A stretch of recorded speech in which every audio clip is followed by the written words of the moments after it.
Margaret O'Connell was 40 years old, widowed, and nearly destitute when she answered a newspaper advertisement from a stranger 1,000 miles away. She married Elijah Boone sight unseen, expecting nothing more than a roof over her head.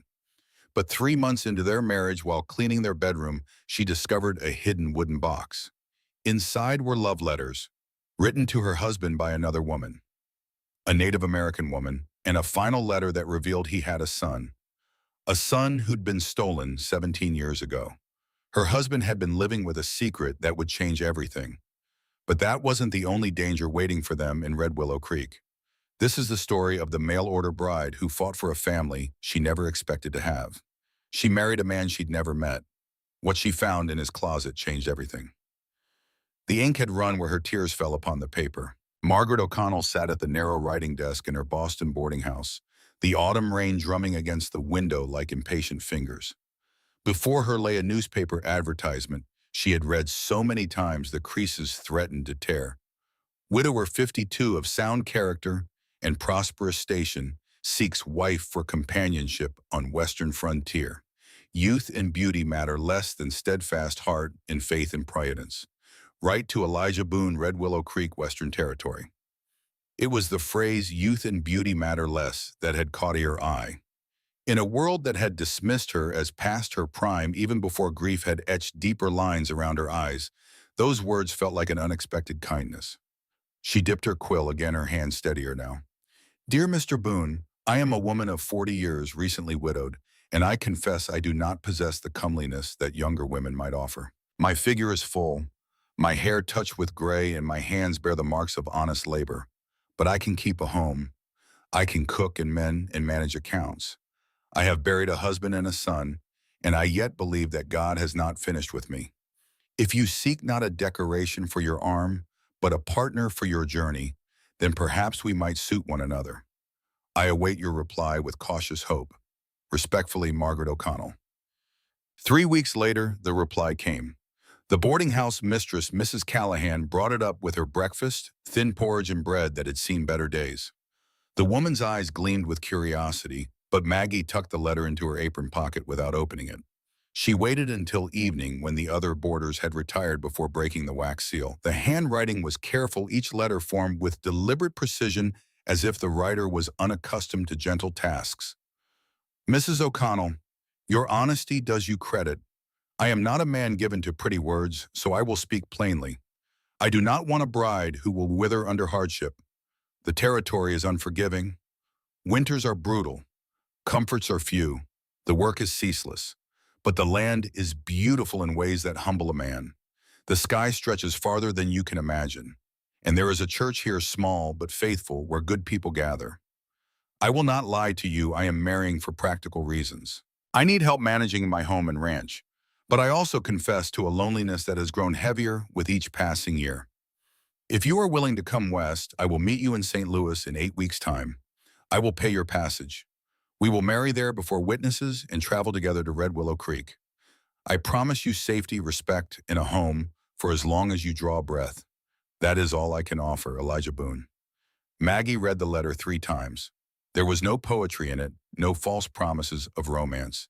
But there was something else, a quiet dignity, a weary honesty that matched her own. She thought of her son Thomas buried in the cold Massachusetts ground. She thought of the debts mounting like snowdrifts, the landlady's increasingly pointed remarks about overdue rent. She thought of her sister-in-law's pitying glances and whispered suggestions that Maggie might find work as a laundress or companion. And she thought of the word loneliness written in that careful hand. That night she wrote her acceptance. The stagecoach lurched over another rut, and Maggie's head struck the wooden frame for the dozenth time that day. Across from her, a whiskey drummer snored open-mouthed, and beside her, a young woman clutched a crying infant. They had been traveling for 3 weeks, first by canal boat, then by steamship down the Ohio River, and finally by this bone-rattling stage towards St. Louis. With each mile, the landscape grew wider, wilder, emptier. Maggie had sold nearly everything she owned to settle her debts before leaving. All that remained fit into a single trunk: 2 dresses, a shawl her mother had knitted, her Bible, and a small wooden horse that had belonged to Thomas. At night, in anonymous inn-rooms, she would hold that horse and wonder if she was running towards something or merely running away. In St. Louis, the stage pulled into a muddy yard behind a sprawling hotel. Maggie climbed down stiffly, her traveling dress stained and wrinkled, her bonnet askew. She must look a fright. Mrs. O'Connell. The voice was deep, roughened by weather and years. She turned. Elijah Boone stood a few paces away, hat in hands. He was tall and broad-shouldered, his face weathered like old leather, a scar running from his left eyebrow into his hairline. His dark hair was streaked with silver, and his eyes, gray as a winter sky, studied her with an intensity that made her breath catch. He was not handsome in any conventional sense, but there was something solid about him, something immovable as bedrock. "Mr. Boone," she said, and was proud that her voice did not shake. He nodded slowly. "You came. I gave my word." Something shifted in his expression, approval perhaps, or relief. "As did I." He gestured toward the hotel. "I've taken rooms. Separate," he added quickly. "We'll marry tomorrow at the church. The preacher is expecting us at 10 o'clock. "Very well." An awkward silence stretched between them. The drummer pushed past, hauling his cases. The young mother hurried away with her wailing child. "You must be tired," Elijah said finally, "and hungry. There's a dining room." "Mr. Boone," Maggie squared her shoulders, "if we are to be married tomorrow, perhaps we should speak plainly now." He replaced his hat, shading those penetrating eyes. "Go on." "I will be a faithful wife. I will keep your home and honor your name. But She faltered, then forced herself to continue. "I cannot promise to be more than that. Not right away. My heart is still tender." "I understand." His voice was gentle. "I don't expect love, Mrs. O'Connell. I expect partnership, respect, and perhaps in time friendship." "That seems fair." He offered his arm. "Then let's get you fed. Tomorrow's a long day and the journey to Red Willow Creek is longer still."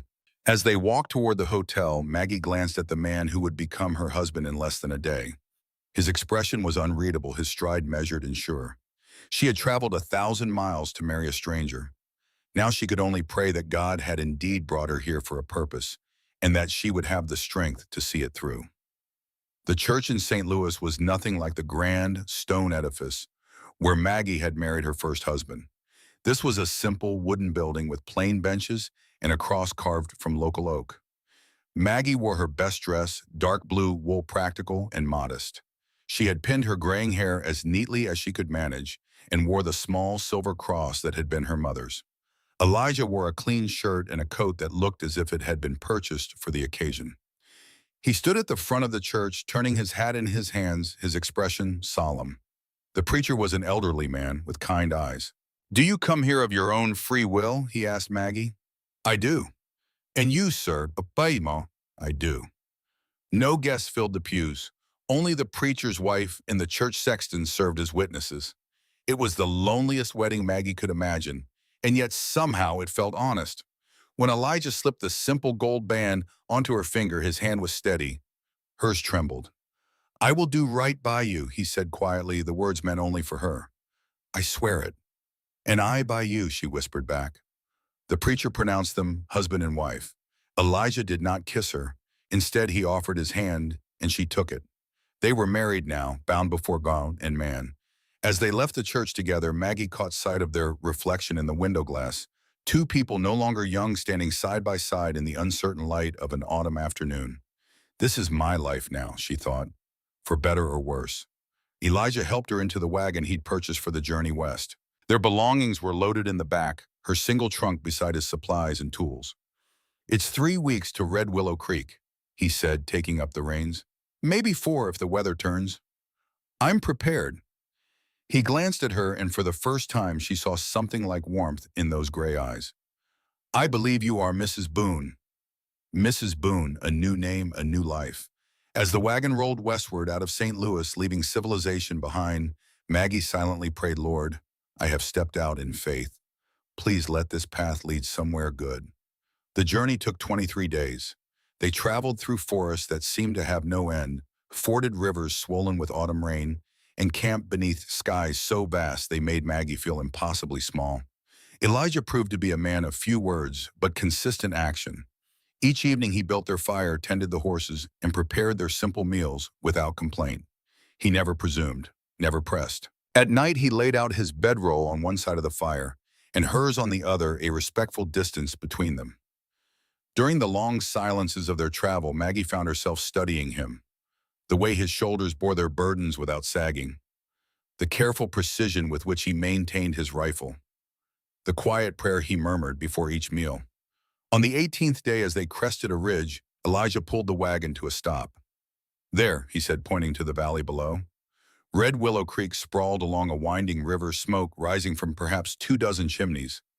A church steeple rose at the center of the settlement, and beyond it Maggie could see the dark shapes of cattle grazing on golden hillsides. "It's beautiful," she said softly.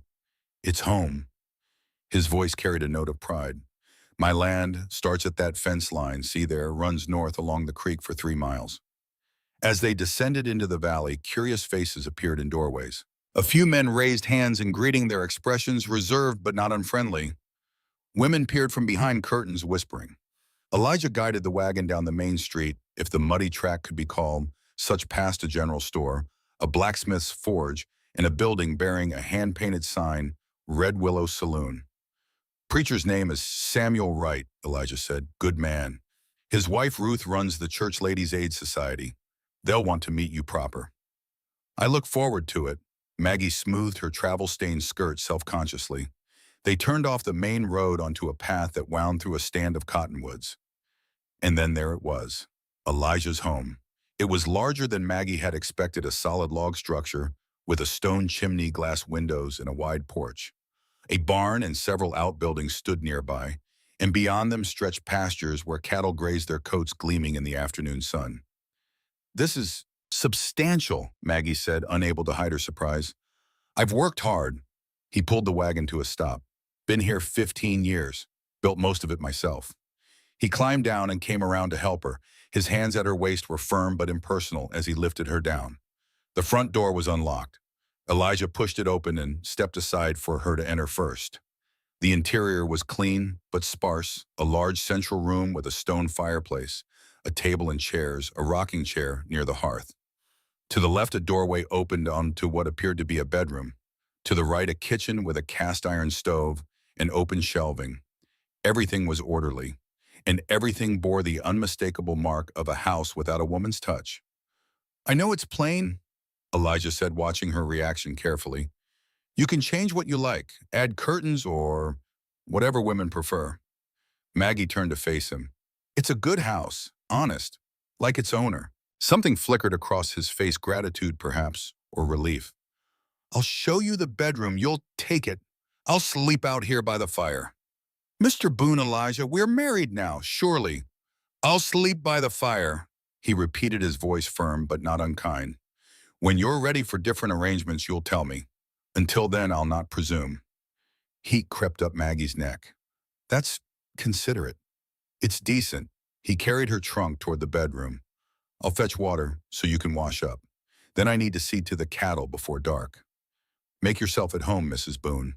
This is your place now, as much as mine." That first evening, Maggie explored her new domain with cautious steps. The bedroom was simple, a large bed with a thick quilt, a wardrobe, a washstand. She unpacked her few belongings, hanging her 2 dresses beside Elijah's work shirts in the wardrobe. The intimacy of it made her breath catch. In the kitchen, she found basic supplies: flour, cornmeal, salt pork, dried beans. The pantry held jars of preserves someone had been preparing for her arrival. She made a simple supper of fried salt pork, cornbread, and the last of their traveling provisions. When Elijah returned from the barn, his face was drawn with fatigue. "Smells good," he said, hanging his coat on a peg by the door. They ate in near silence, the clink of forks against tin plates the only sound. Maggie searched for something to say, but everything that came to mind seemed either too intimate or too trivial. Finally, Elijah spoke. "Tomorrow I'll introduce you around town. Preacher Wright will want to meet you. And the other ladies, I'm sure they're curious about the strange woman you have brought home." He looked up sharply. "You're not strange. You're my wife." The possessiveness in his tone surprised her, and she had to admit warmed her. "I meant no offense," she said softly, "only that I'm an outsider here." "You were. Now you're a Boone. That means something in this valley." After supper, Elijah excused himself to tend the fire and see to the horses one final time. Maggie washed the dishes, her hands moving through the familiar motions while her mind wandered. What had she done? Married a stranger and traveled 1,000 miles to a place where she knew no one, where winter would soon lock them in together, where her life would depend entirely on this taciturn man's goodwill. Faith, she reminded herself. You stepped out in faith. When Elijah returned, she had already retreated to the bedroom.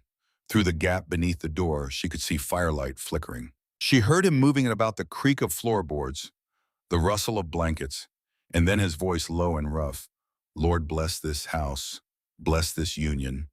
Give me wisdom to be the husband she deserves. Amen. Maggie closed her eyes, unexpected tears sliding down her cheeks. Perhaps, just perhaps, she had not made a mistake after all.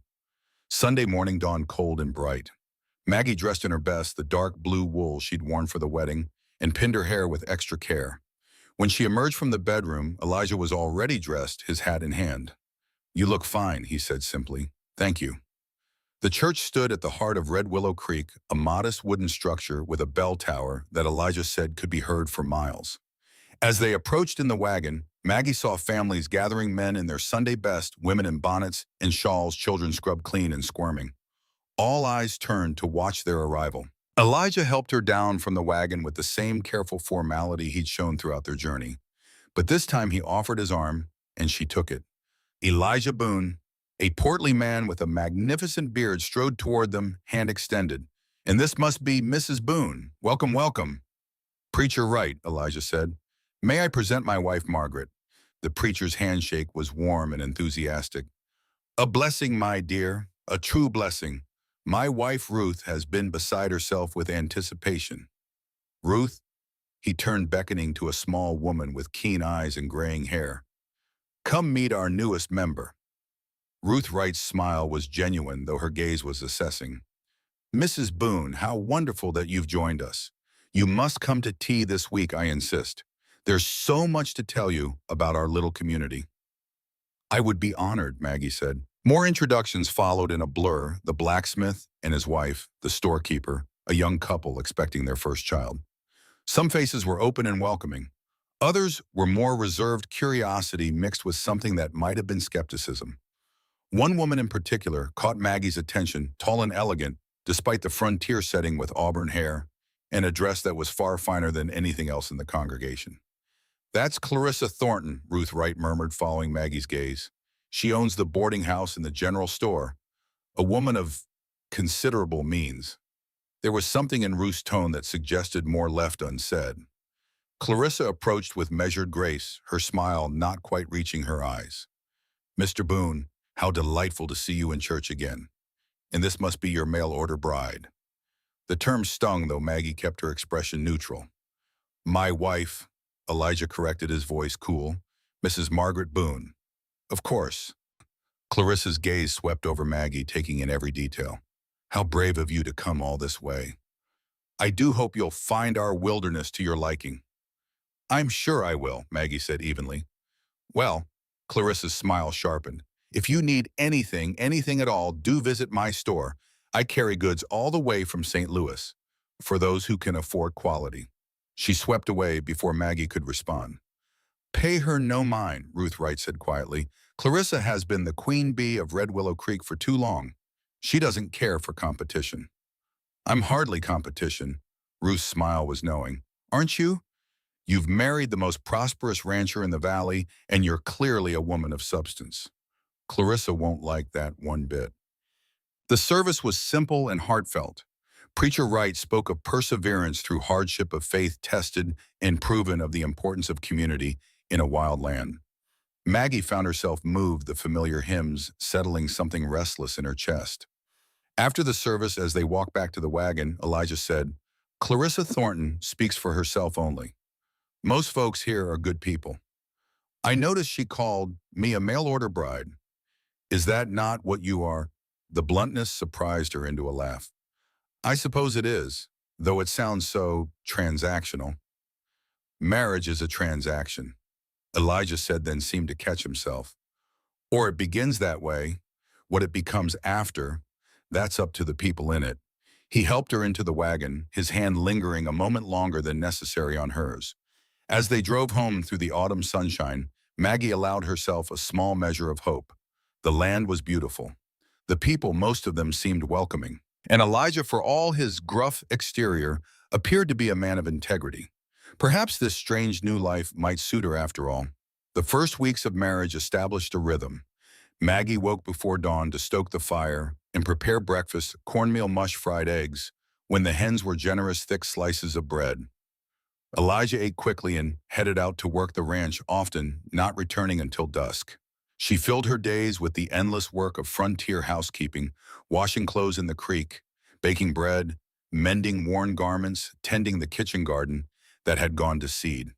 The house, she discovered, had been neglected in the ways that only a man living alone could neglect it, clean enough on the surface, but with grime in the corners and cobwebs in the rafters. She scrubbed and organized, adding small touches: curtains sewn from flour sacks, dried herbs hanging in the kitchen, a cloth for the table. Small transformations, but they made the house feel more like a home. Elijah noticed. "Place looks different," he said one evening, glancing around. "Better. It needed a woman's hand. It needed you." The comment, delivered in his matter-of-fact way, made her flush with pleasure. Their conversations remained sparse but grew easier. Over supper, Elijah would tell her about the ranch, which cattle were ready for market, where the fences needed mending, how the winter stores were coming along. Maggie, in turn, would share small observations about the house, the garden, the neighbors she'd met on her visits to town. They were learning each other, she realized, like two animals circling, warily testing for threat or safety, and slowly trust began to grow. One afternoon, 3 weeks after their arrival, Maggie was in the kitchen making preserves when she heard voices outside. Through the window, she saw two women approaching: Ruth Wright and another woman Maggie vaguely recognized from church. She wiped her hands on her apron and went to greet them. "Mrs. Boone," Ruth called cheerfully. "I hope we're not intruding. This is Sarah Brennan. Her husband runs the livery stable. We thought we'd pay a neighborly visit." Sarah Brennan was younger than Maggie, perhaps 30, with a round, friendly face and work-roughened hands. "Pleased to meet you properly, ma'am. And please call me Sarah. We don't stand on ceremony much out here." "Then you must call me Maggie." She stepped aside. "Please come in. I've just made coffee." The women settled at the table while Maggie poured coffee into her 3 matching cups, one of the few luxuries she'd brought from Boston. "What a lovely home," Sarah said, glancing around. "You've done wonders with it already. When Elijah lived alone, it was so stark." "You knew him before?" Maggie asked carefully. Ruth and Sarah exchanged glances. "We all did," Ruth said gently. "This is a small community, Maggie. Everyone knows everyone. And Elijah, well, he's been alone a long time." "His first wife," Maggie ventured. "He doesn't speak of her." Another exchanged look. "That's not surprising," Sarah said softly. "It was a terrible thing.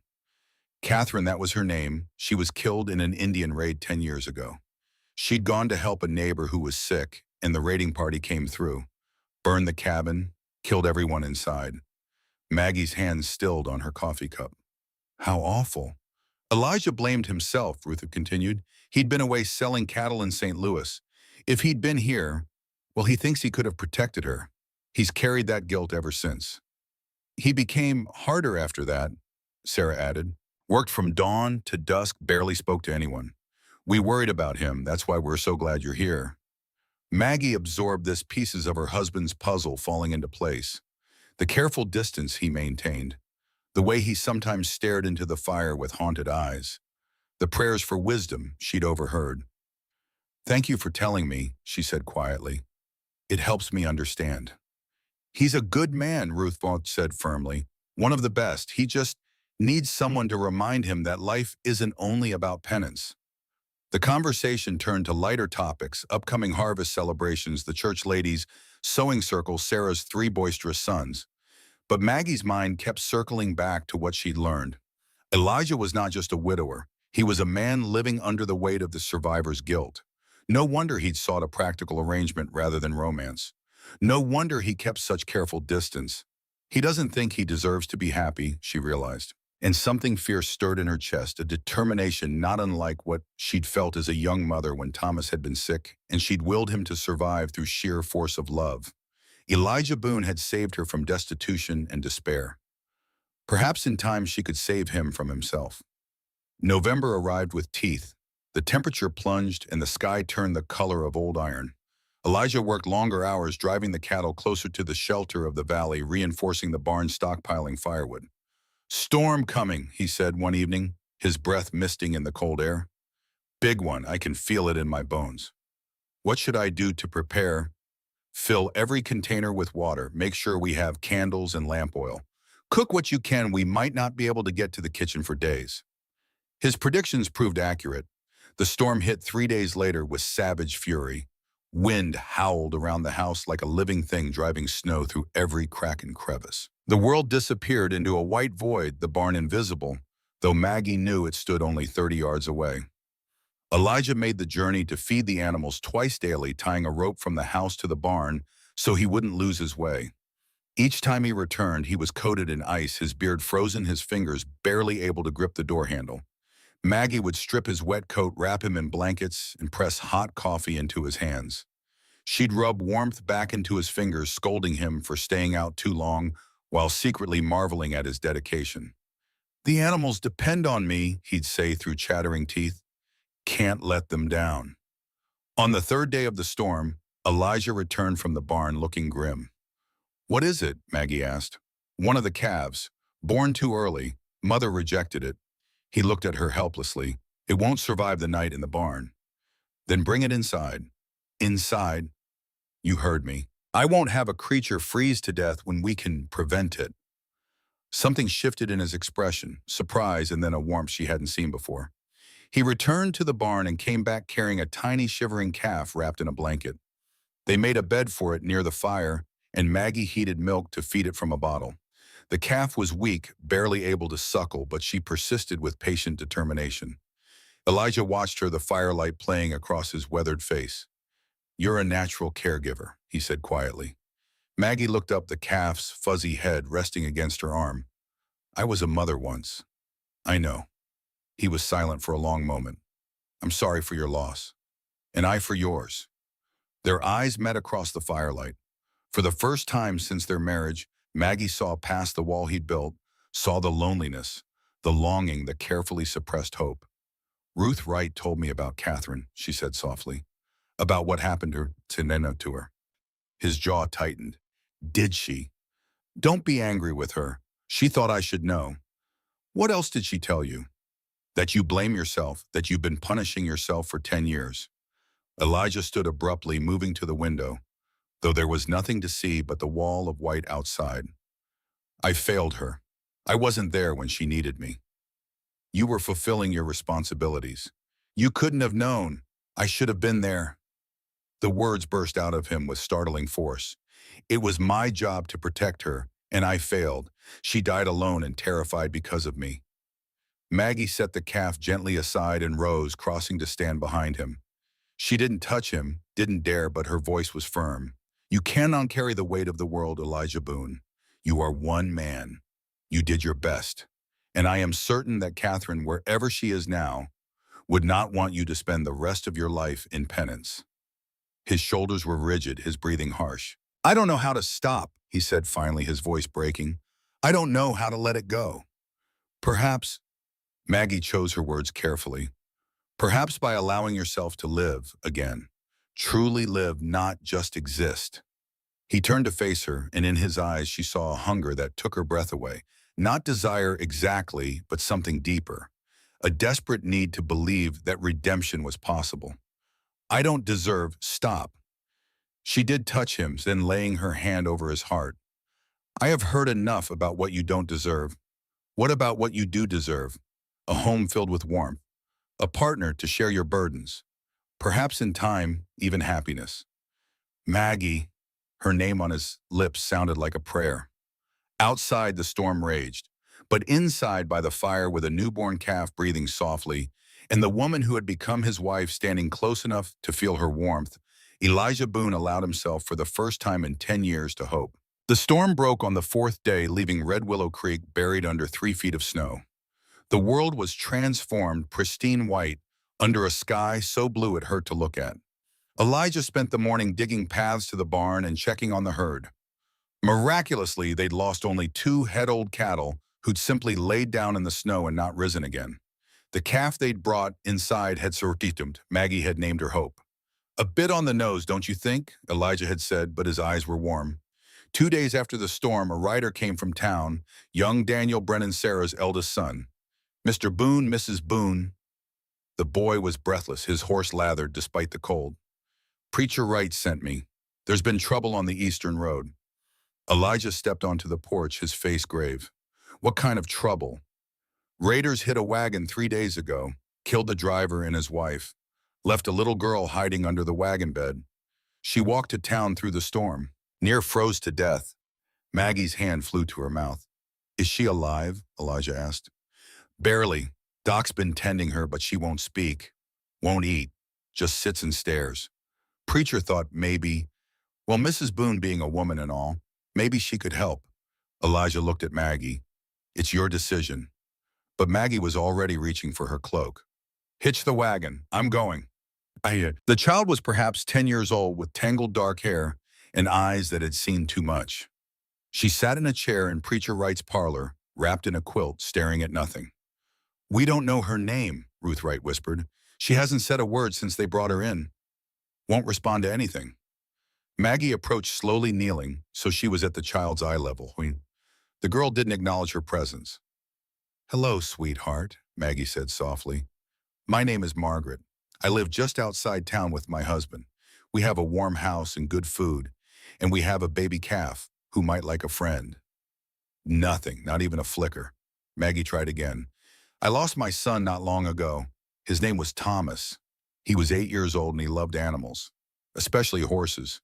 Did you like horses? The smallest movement, the girl's eyes shifted just fractionally. Maggie's heart leaped. We have horses, beautiful ones, and chickens who are quite bossy. And right now there's a calf living in our house because she was born too early and needed somewhere warm. The girl's lips parted slightly. Would you like to meet her? Her name is Hope. For a long moment, nothing happened. Then so quietly that Maggie almost missed it, the child whispered, Hope. Yes, darling, hope. Because even in the darkest times, we must have hope. The girl's face crumpled, and suddenly she was sobbing, great wrenching sobs that shook her entire body. Maggie gathered her into her arms, rocking her as she'd once rocked Thomas, murmuring nonsense comfort. Over the child's head, she met Elijah's gaze. He stood in the doorway, his expression unreadable. She's coming home with us, Maggie said. It was not a question. Elijah was silent for a long moment. Then he nodded once decisively. She's coming home. They learned her name was Emily Morrison, daughter of John and Sarah Morrison, who'd been traveling from Pennsylvania to start a new life in Oregon Territory. Now she had no one. The first days were difficult. Emily wouldn't sleep alone, so Maggie made a pallet beside the bedroom door where the girl could see her. She ate only when Maggie sat with her, and she woke screaming from nightmares almost every night. But slowly, carefully, trust began to form. Emily took to following Maggie everywhere, hovering in the kitchen, while Maggie cooked, sitting quiet as a mouse, while Maggie sewed, helping carry eggs from the henhouse. She was like a shadow, desperate not to be left alone. With Elijah, she was more wary. He was large and male, and reminded her perhaps of the raiders who'd killed her parents. But Elijah was patient. He let her come to him in her own time, never forcing, never rushing. It was the calf that bridged the gap. One evening, Maggie found Emily in the main room sitting cross-legged beside Hope's makeshift bed.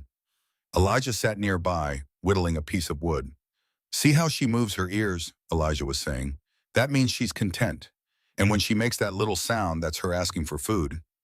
Emily nodded, one hand gently stroking Hope's fuzzy head. You're good with her, Elijah continued. Animals know when someone has a kind heart. Hope trusts you. She's so small, Emily whispered the first words she'd spoken to Elijah directly. She is, but she's strong, stronger than she looks, just like you. Emily looked up at him, her dark eyes searching his face. You really think I'm strong? I know you are. You survived things that would break most grown men. You walked through a blizzard to save yourself. That takes courage. Something eased in the child's expression. Mr. Boone, yes. Thank you for letting me stay. Elijah's voice was rough when he answered. You're not staying, Emily. This is your home now, for as long as you need it. Watching from the kitchen doorway, Maggie felt tears slide down her cheeks. This hard, guilt-ridden man had just opened his heart to a broken child. Perhaps they were all learning to live again. December arrived with deceptive calm. The snow lay thick and quiet, and Red Willow Creek settled into the rhythm of deep winter, church on Sundays, occasional visits to town for supplies, long evenings by the fire. Emily was blossoming. Color had returned to her cheeks, and she smiled, sometimes small tentative smiles, but real nonetheless. She followed Maggie constantly and had begun to trust Elijah enough to seek his help with small tasks. One afternoon, while Elijah was in the barn and Emily was napping, Maggie decided to give the bedroom a thorough cleaning.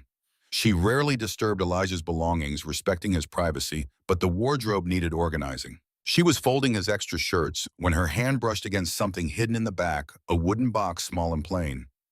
Maggie hesitated. She had no right to pry, but curiosity won.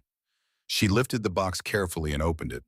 Inside were letters, perhaps a dozen, tied with the faded ribbon. Beneath them, a small doe-skin pouch and a lock of black hair. Maggie's hands trembled as she untied the ribbon and unfolded the first letter. The handwriting was educated but uncertain, as if the writer had learned English as a second language. My dearest Elijah, the child grows strong. He has your eyes and my mother's smile. I have named him Running Wolf, as we discussed, but in my heart I call him Little Elijah. I know the difficulties we face. I know your people and mine view our union with suspicion, but my love for you does not waver. Come when you can. We wait for you always.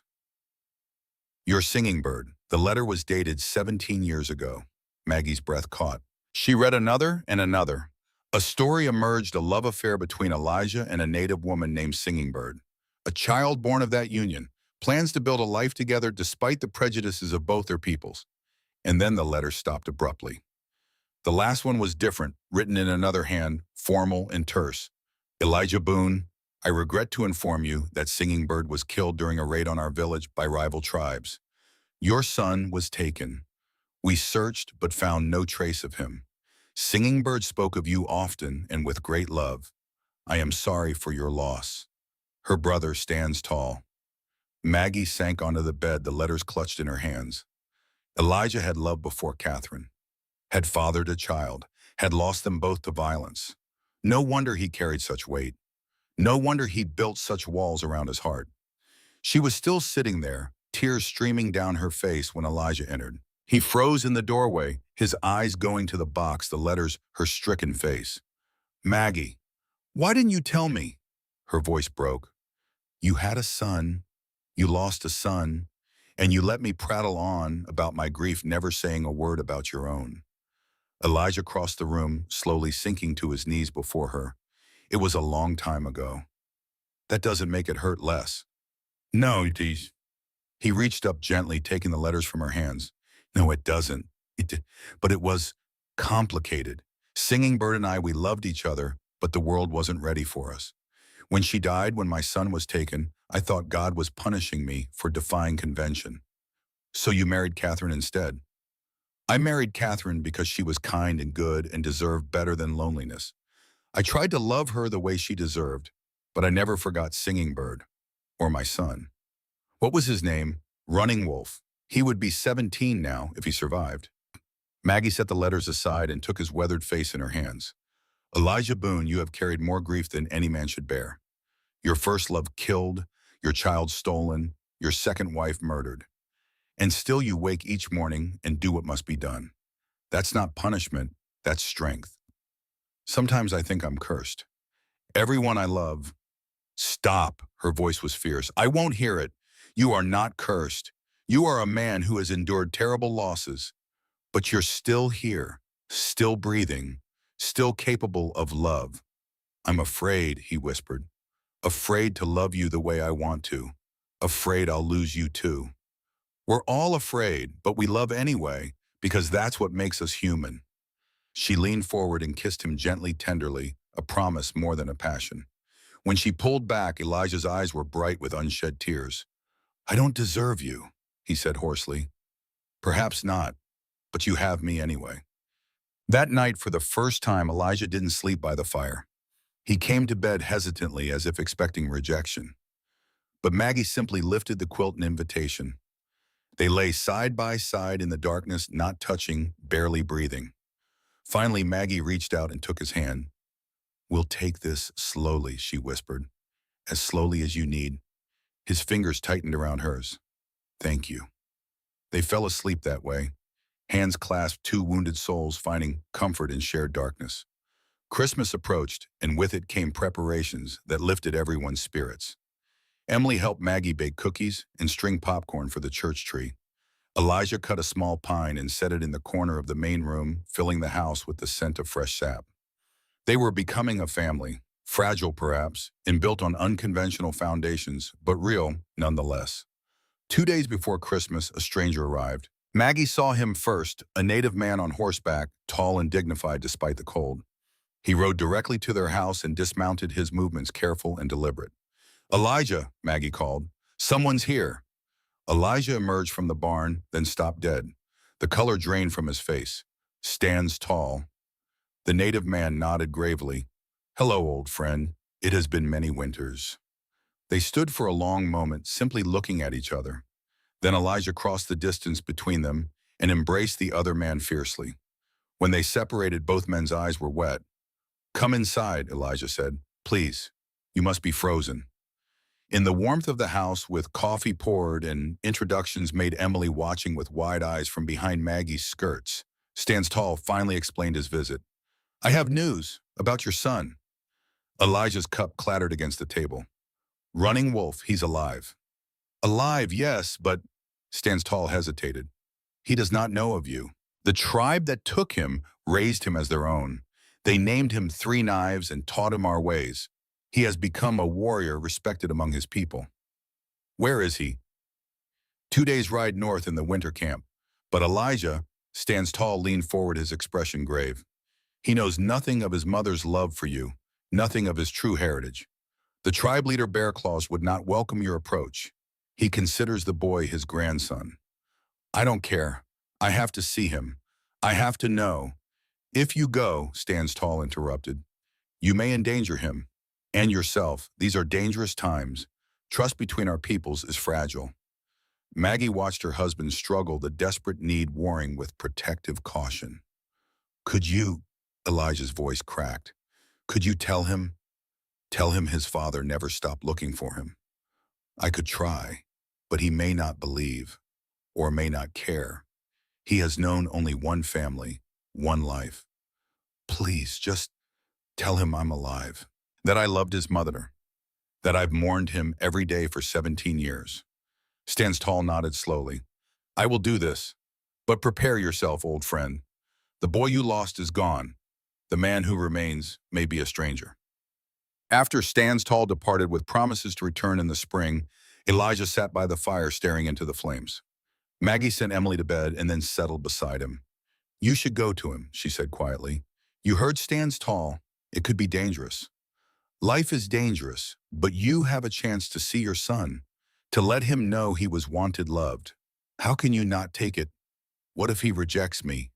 Then at least you'll know, at least you'll have tried." She took his hand. "I know what it's like to lose a child, Elijah. If there was even the smallest chance that Thomas was alive somewhere, I would walk through fire to find him." He turned to look at her, his face haggard. "If I go, if something happens to me, nothing will happen." "But if it does, Emily, I will care for her as if she were my own. You know that. And you'll be alone again." Maggie smiled, though tears gleamed in her eyes. "I won't be alone. I'll have Emily and this home and a community that has accepted me. And I'll have hope that you'll return to us. I love you." The words burst from him as if they had been held back too long. "God help me, Maggie, I love you. I didn't mean to. I tried not to, but I do." "I know," she whispered. "I love you too, which is why you must go. You must try to find peace with your son. I'll be here when you return." He kissed her, then deeply, desperately, a kiss that spoke of love and fear and painful hope. When they finally parted, he rested his forehead against hers. "I'll leave after Christmas," he said. "I'll give Emily that much at least. One perfect Christmas. Then we'll make it perfect." Maggie promised. All of us together. Christmas was indeed perfect. Emily delighted in her simple gifts, a rag doll. Maggie had sewn a carved wooden horse from Elijah mittens from Ruth Wright. They attended church where Emily sang carols in her quiet voice and shared a feast with the community. For one shining day, they were simply a family, happy and whole. But the day after Christmas brought harsh reality. Elijah was preparing for his journey north when a visitor arrived, Charles Thornton, Clarissa's younger brother and the valley's wealthiest landowner after Elijah himself. Charles was perhaps 45 with slicked back hair and Eastern manners that seemed out of place on the frontier. He rode up in a fancy buggy entirely impractical for winter travel and presented himself at their door with affected charm. "Mr. Boone, Mrs. Boone, I hope I'm not intruding on your holiday celebrations." "What can I do for you, Thornton?" Elijah's tone was cool. The two men had never been friendly. "Actually, I've come with a business proposition." "May I come in?" Reluctantly, Elijah stepped aside. In the warmth of the house, with coffee reluctantly served, Charles laid out his offer. "I'm prepared to pay handsomely for your land, Boone. Triple what you paid for it. Enough to buy property anywhere you like, California, Oregon, back east, if you prefer. My land isn't for sale. Please hear me out. I have investors interested in developing this valley. We could bring prosperity to Red Willow Creek, a proper town rail connection, real commerce. But we need your acreage to make it work. The creek runs through your property, you see." I said no. Charles's smile tightened. "Be reasonable. You're not a young man, Boone. How much longer can you work this ranch alone and with a new wife and child to support?" "We're doing fine. Are you? Because I've heard troubling rumors. Questions about the girl you've taken in. Whispers about whether it's proper for her to be living here unchaperoned with a man who's not her blood." Maggie's hands clenched in her lap. "Emily is perfectly safe here. I'm sure she is, Mrs. Boone, but appearances matter, especially on the frontier where law can be flexible." Elijah stood, his face dark. "Get out. I'm trying to help you. Out now." Charles rose smoothly, his expression hardening. "You're making a mistake, Boone. A costly one. Think carefully about my offer. I'll give you until spring to reconsider." After he left, Elijah paced like a caged animal. "He wants something," he said finally. "More than just the land. Thornton doesn't make offers like that unless there's real profit in it. Could there be minerals, gold or silver? Maybe, or water rights. The creek feeds half the valley." He turned to Maggie. "This complicates things. If I leave now with Thornton circling, you must still go. We'll manage. But perhaps we should speak with the preacher Wright, make sure Emily's situation is legally sound. I'll see to it before I leave." He pulled her close. "I don't like this, any of it." Neither did Maggie, but she kept her fears to herself. Elijah departed 3 days after the new year, his saddlebags packed with supplies, and his rifle cleaned and loaded. He kissed Maggie goodbye on the porch, holding her so tightly she could barely breathe. 2 weeks, he promised. 3 at most. Bar the door at night. Keep the rifle loaded. If Thornton or anyone else causes trouble, you send Daniel Brennan for the sheriff. We'll be fine. Just come back to us." "I will. I swear it." He hugged Emily, who clung to him with unexpected fierceness. "You're coming back, right?" she whispered. "Nothing could keep me away, little one." Then he was gone, riding north into the frozen wilderness. The house felt emptier without him. Maggie threw herself into work, baking, cleaning, tending the animals. Emily helped, her presence a comfort. But at night, lying alone in the bed that still smelled of Elijah, Maggie allowed herself to worry. A week passed, then 10 days. On the 12th day, Clarissa Thornton paid a visit. She arrived in her fine carriage, dressed as if for a Boston tea party rather than a frontier cabin. Her smile was sharp as broken glass. "Mrs. Boone, how are you managing with your husband away?" "Well enough, Mrs. Thornton. Was there something you needed?" "I thought I'd offer my assistance. It must be difficult alone with a child who isn't even your own. If you need help, financial or otherwise, my brother and I would be happy to provide it." "We need nothing, thank you." Clarissa's gaze swept the room, lingering on Emily, who sat by the fire with hope. "She's a pretty child. Shame about her parents, though one does wonder about the propriety of the situation." "I don't know what you mean. Don't you, a young girl living unchaperoned with a man not her father? Some might question the arrangement." For the child's safety, of course. Maggie felt ice in her veins. Emily is perfectly safe here. She's under my protection. But your protection, but you're not here legally, are you?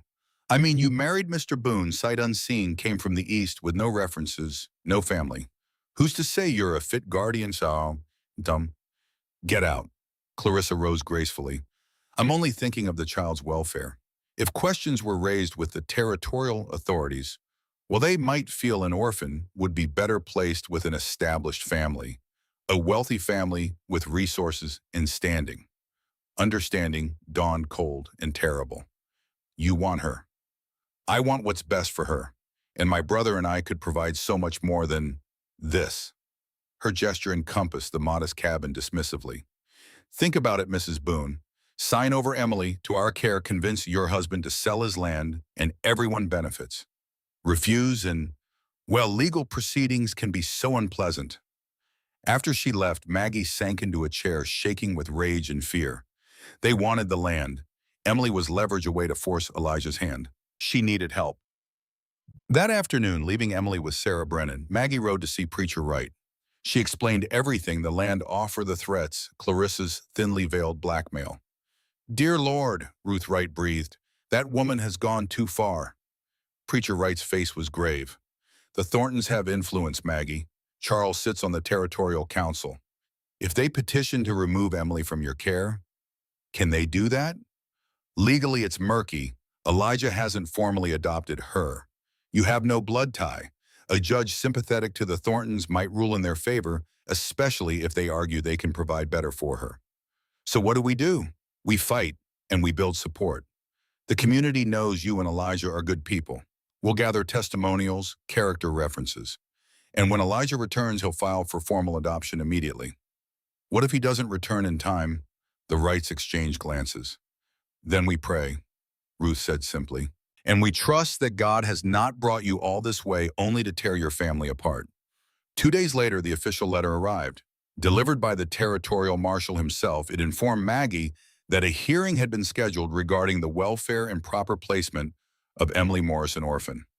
The hearing would take place in 3 weeks.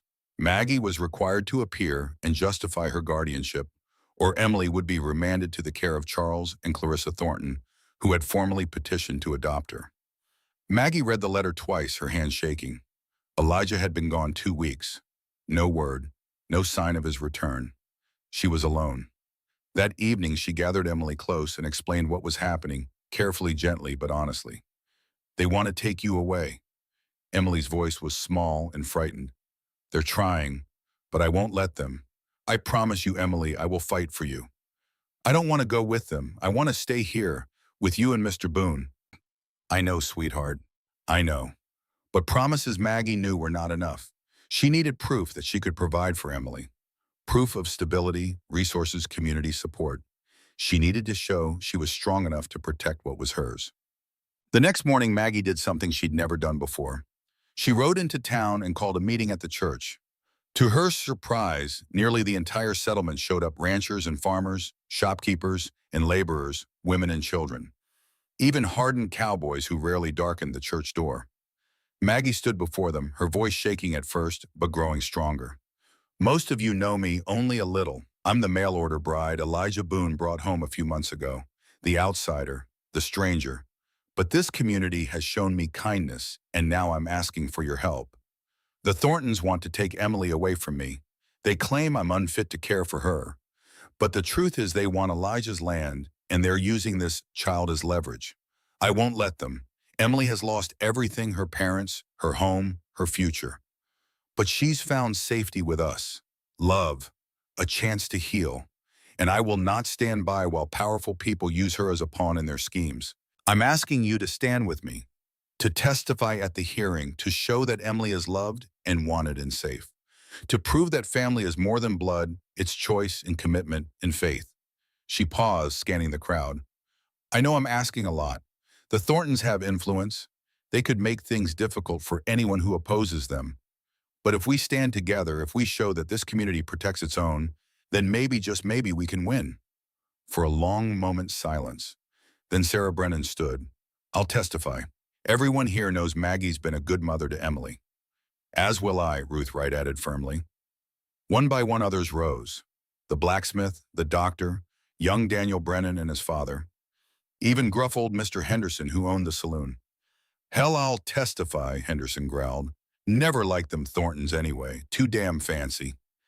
Tears streamed down Maggie's face as she watched her community, her people rally around her. Thank you, she whispered. Thank you all.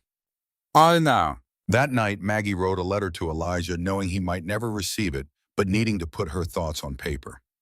My dearest Elijah, I don't know if this letter will find you or if you'll return in time to read it, but I needed to tell you I am fighting.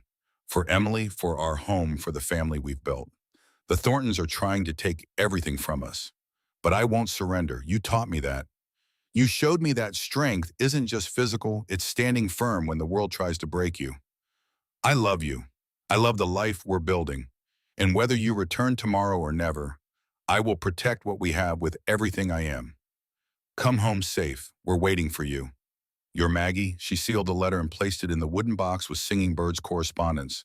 Then she checked that the rifle was loaded, kissed Emily goodnight, and prepared herself for whatever came next. The blizzard hit without warning. One moment the sky was merely gray and threatening. The next the world disappeared into a howling white chaos that rivaled the November storm. Maggie had just finished the evening chores when the wind began to shriek. She barely made it back to the house fighting through drifts that seemed to appear from nowhere. Inside, Emily huddled by the fire, eyes wide with fear.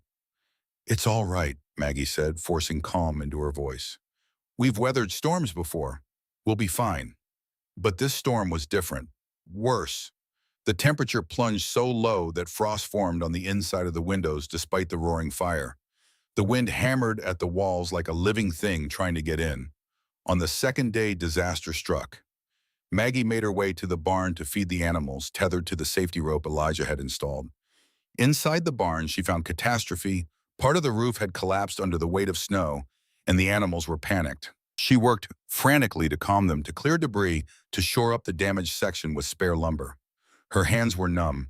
Her breath came in gasps, but she didn't stop. She was dragging a beam into place when the remaining section of roof groaned ominously. Look out! The voice came from behind her. Strong hands grabbed her shoulders and yanked her backward, just as the rest of the roof collapsed with a thunderous crash. Maggie sprawled in the snow, gasping. A figure loomed over her, tall, broad-shouldered, covered in ice. Elijah, she whispered. He pulled her to her feet, his face haggard but alive. Are you hurt? You came back. You're alive. Did you think a little snow would stop me? His voice was rough with exhaustion and emotion. Come on, we need to get the animals to the shelter before this whole barn comes down. Together they worked in the screaming wind, herding the cattle and horses to a lean-to shelter on the lee side of the barn, securing what they could, salvaging what remained. By the time they staggered back to the house, both were on the verge of collapse. Emily met them at the door, crying with relief. Mr. Boone, you're home. I'm home, little one. He scooped her up with one arm, the other wrapped around Maggie. I'm home. Later, after they'd all warmed up and Emily had been coaxed to bed, Maggie and Elijah sat by the fire. I found him, Elijah said quietly. My son. Maggie's heart clenched. And he's not what I expected. Stands tall arranged a meeting, but it had to be secret. 3 knives running wolf. He's a warrior now, proud, strong. He has a wife, a child of his own. Did you tell him? Stands tall did. Running wolf listened, but Elijah's voice broke. He said his father died 17 years ago, that I was a stranger with no claim on him. Oh, Elijah. I tried to explain, tried to tell him about his mother, about how much I'd searched for him, but he wasn't interested. He has a life, a family, a people, and I'm not part of it. Tears slid down his weathered cheeks. I lost him all over again, Maggie, but this time he chose to be lost. She pulled him into her arms and he wept against her shoulder, great shuddering sobs that seemed to come from his very soul. I'm sorry, she whispered. I'm so sorry. When the storm of grief finally passed, Elijah pulled back, wiping his face roughly. But I did come back because I realized something during those long, cold nights traveling. Running wolf may be lost to me, but I have a family waiting near. You and Emily, and I'll be damned if I let anyone take that away. The Thorntons? I know. Emily told me when I first arrived about the hearing about their threats. His jaw set in a hard line. They picked the wrong family to threaten. The hearing is in 10 days. Then we have 10 days to build our case and to make absolutely certain that the Thorntons understand what they're up against. Maggie looked at her husband, exhausted, heartbroken but unbroken, and she felt fierce love surge through her. "Welcome home," she whispered. He kissed her then, deep and long and full of promise. "It's good to be home," he said. "Now let's save our family." The storm raged for 3 more days, but it no longer mattered. Elijah was home, and together they could weather anything. On the 4th day, the sky cleared. The sun emerged, turning the snow-covered valley into a blinding expanse of white. Elijah spent the morning assessing damage. The barn would need major repairs come spring, but the temporary shelter held. They'd lost a few more cattle, but most had survived. In the afternoon, while Maggie and Emily baked bread, and Elijah rode to town to speak with Preacher Wright and gather information about the hearing, he returned as dusk was falling, his expression troubled. "What is it?" Maggie asked. "I spoke with Doc Williams. He mentioned something odd. Charles Thornton has been buying up mineral rights all over the valley, paying good money for land that it seems worthless. You think there's silver on your property?" "Maybe, or something else." He paced, thinking. "I need to check the northern pasture. There's an old prospector's cabin up there, been abandoned for years. If someone's been surveying my land without permission, can it wait until spring?" "No, if there's evidence that the Thorntons are trying to steal my land based on false pretenses, we need it before the hearing." "Then I'm coming with you." "Maggie." "You're not going alone. Emily can stay with Sarah Brennan. We'll go together." He studied her face, then nodded slowly. "All right, we leave at dawn." "Sure." The ride to the northern pasture took most of the day. The old prospector's cabin was barely standing 3 walls and part of a roof buried in snow. But nearby, Elijah found what he was looking for. Fresh tracks, signs of recent digging, and hidden under a pile of rocks, a canvas bag containing survey equipment and maps. Elijah unrolled the maps carefully. They showed his property in detail with certain areas marked in red. "Silver deposits," he said grimly, "right along the creek bed. Probably small veins, but enough to be valuable. That's why Thornton wants my land." "But he didn't tell you the real reason." "No, he tried to cheat me. Would have paid triple, then made 10 times that mining the silver." He rolled up the maps. "This is fraud, possibly claim jumping if he was surveying without permission." They were preparing to leave when Maggie noticed something else, a small leather journal half buried in the snow near the digging site. She opened it carefully. Inside were records, dates, measurements, and at the back a ledger showing payments. Payments to the territorial marshal, to a judge, and to someone identified only as CT. "Elijah, look at this." He read the entries, his face darkening. "That son of a bitch. He's been bribing officials. That's how he got the hearing scheduled so quickly. That's how he knew we'd be vulnerable. This is evidence." "Damn right it is. We take this to the territorial governor." Thornton's finished. They packed everything carefully and began the ride home. But they'd only gone a mile when riders appeared on the ridge ahead. Charles Thornton, flanked by 4 hired men. "Boone," Charles called, "I believe you have something that belongs to me." Elijah's hand went to his rifle. "You've been trespassing on my land. These maps and that journal are evidence of your fraud. Evidence or unfortunate misunderstandings." Charles smiled coldly. "I'm willing to overlook your accusations if you're willing to be reasonable. Sign over your land, give us the girl, and we all walk away from this." "Go to hell," Charles sighed. "I was afraid you'd say that." "Boys," the hired men drew their guns. Maggie's heart hammered. They were outnumbered, outgunned. But Elijah didn't flinch. "You really want to do this? Thornton kill us in cold blood over silver. You'll hang. Who says anyone will find your bodies before spring?" Charles's smile was reptilian. "Tragic accident. Got lost in the wilderness. These things happen."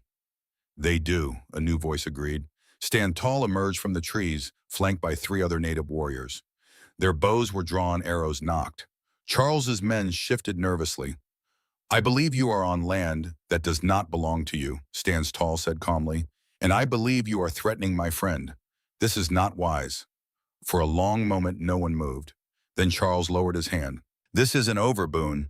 Yes, it is. I have evidence of your fraud, your bribes, everything. You come near my family again, and I'll see you in prison. Now get off my land.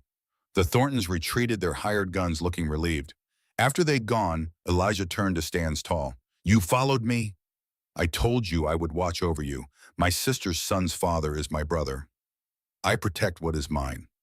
He smiled slightly. Besides, Running Wolf asked me to make sure you returned safely to your family. Elijah's breath caught. He did. He is not ready to call you father. But he does not wish you dead. Perhaps in time that will change. It was a small hope, but hope nonetheless. They returned home as night fell. Emily ran out to meet them and Maggie swept her into a fierce hug. We have what we need, Elijah told Ruth and Samuel Wright, who'd been watching Emily. Evidence to destroy the Thorntons and proof that Emily belongs with us. Then we'll win this fight, Samuel said firmly. That night, lying in bed with Elijah's arms around her, Maggie allowed herself to believe it. They had faced blizzards and betrayal loss and loneliness, but they had survived, and they would keep surviving together. The territorial courthouse in the county seat was a 2-day ride from Red Willow Creek. Maggie, Elijah, and Emily made the journey with an escort of townspeople who'd come to testify for the Wrights, the Brennans, Doc Williams, and even Henderson from the saloon. The Thorntons arrived in style with lawyers from back east and character witnesses who'd clearly been paid for their testimony. The judge was a weathered man named Horace Blackwell, known for fairness, but also for following the letter of the law. The hearing began with Charles Thornton's petition. His lawyer painted a picture of Emily as a vulnerable orphan in need of stability and refinement. He argued that the Boones, while well-meaning, lacked the resources and sophistication to properly raise a young lady. Mr. Boone is a simple rancher, the lawyer said smoothly.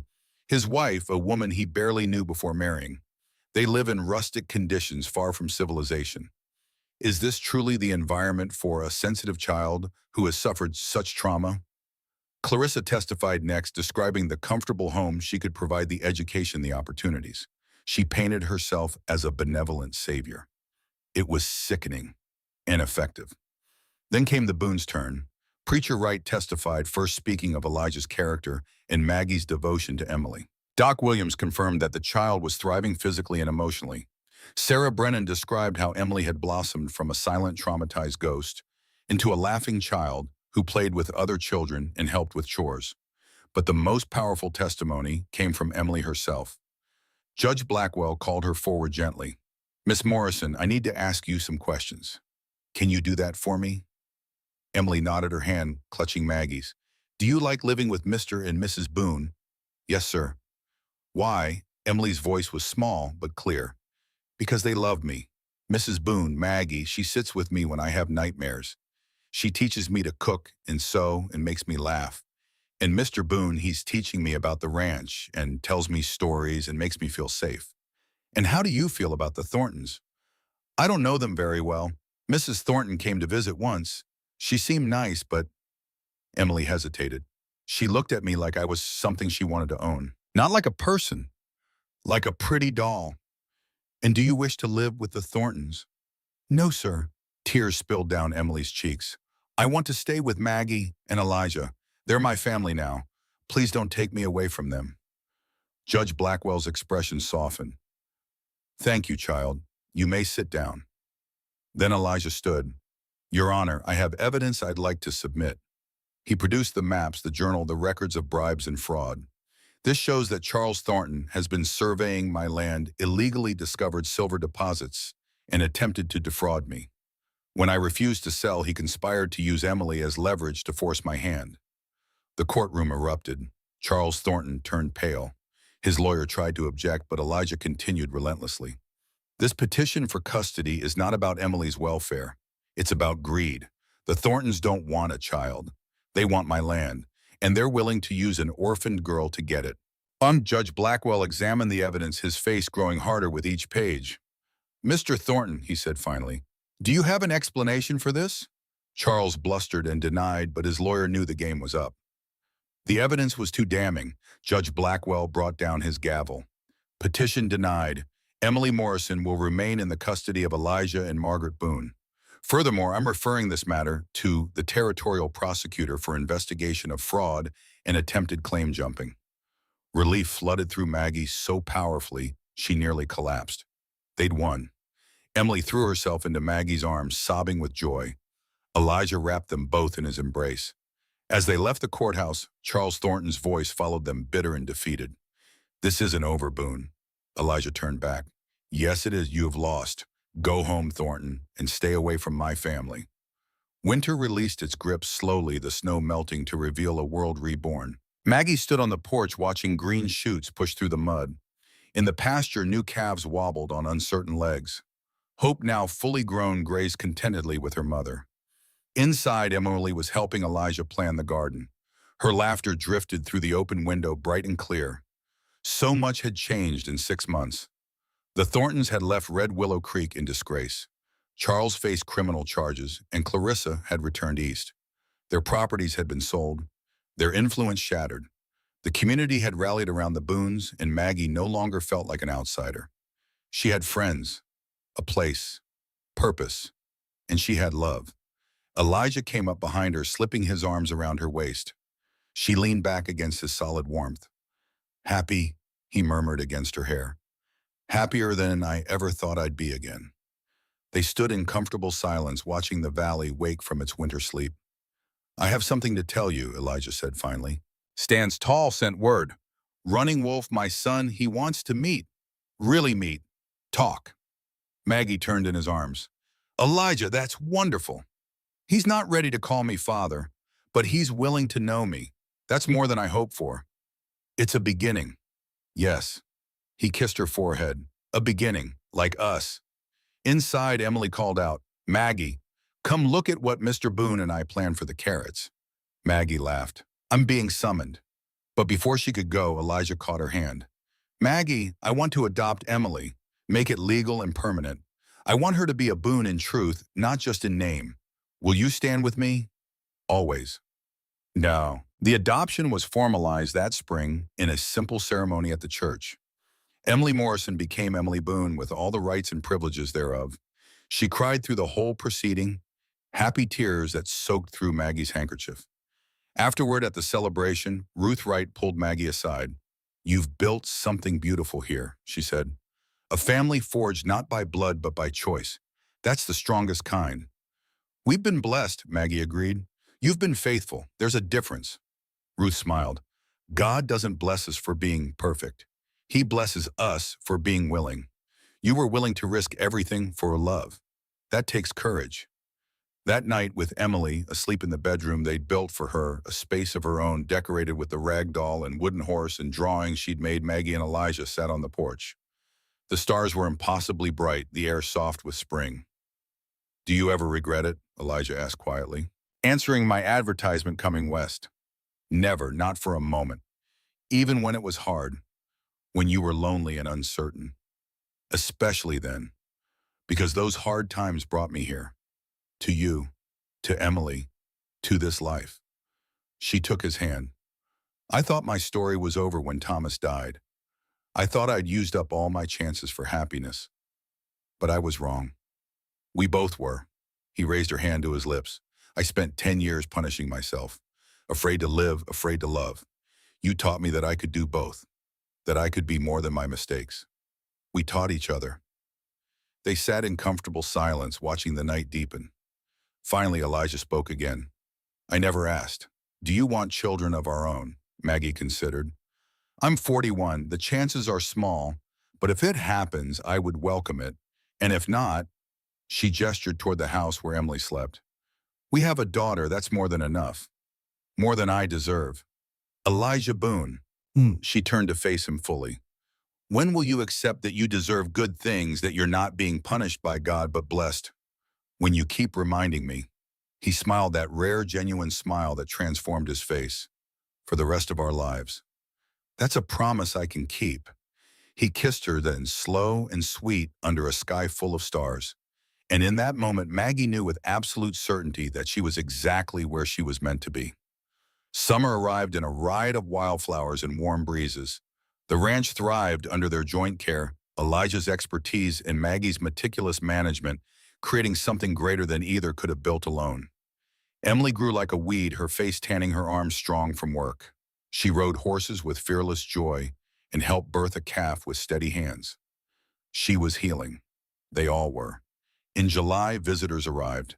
Stan's Tall rode in with another man younger, with Elijah's eyes and Singing Bird's high cheekbones. Running Wolf, Elijah met them in the yard, his face a mask of controlled emotion.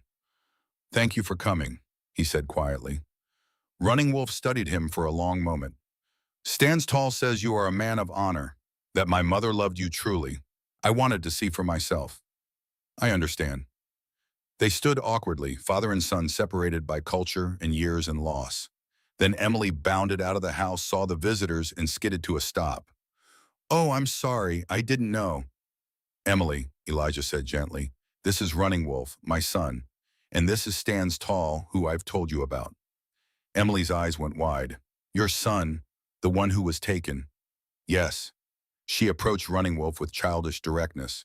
"I'm glad you came. Mr. Boone talks about you sometimes. He says you're very brave." Something shifted in Running Wolf's expression. "He speaks of me. Of course, you're his son. He loves you even though you were apart for so long." The simple truth spoken by a child seemed to pierce through years of hurt. Running Wolf looked at Elijah. "You truly mourned me, every day.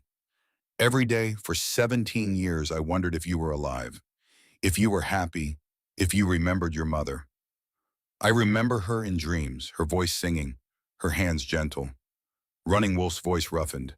"Stan's Tall told me the truth, that you loved her, that you searched for me. I never stopped searching, even after I married again, even after I thought you must be dead, part of me never stopped hoping." They stood in silence, the weight of lost years between them. Then Running Wolf extended his hand. "I am not ready to call you father, but I would like to know you, to hear stories of my mother, to understand where I came from." Elijah clasped his hand, tears streaming unashamedly down his face. "That's all I ask, just a chance." They talked for hours that day, Elijah sharing memories of Singing Bird, Running Wolf, speaking of his life with the tribe. It was painful and awkward and beautiful. When Running Wolf left, he promised to return. "I have a son of my own now. Perhaps he should know his grandfather." After they'd gone, Elijah collapsed onto the porch steps, overcome. Maggie sat beside him, Emily on her other side, and they watched the sunset in glorious colors. "You know what I just realized," Elijah said finally. "What? I'm happy. Truly, completely happy. I didn't think I'd ever feel this way again." Maggie leaned her head on his shoulder. "Love has a way of surprising us." "That it does," Emily piped up.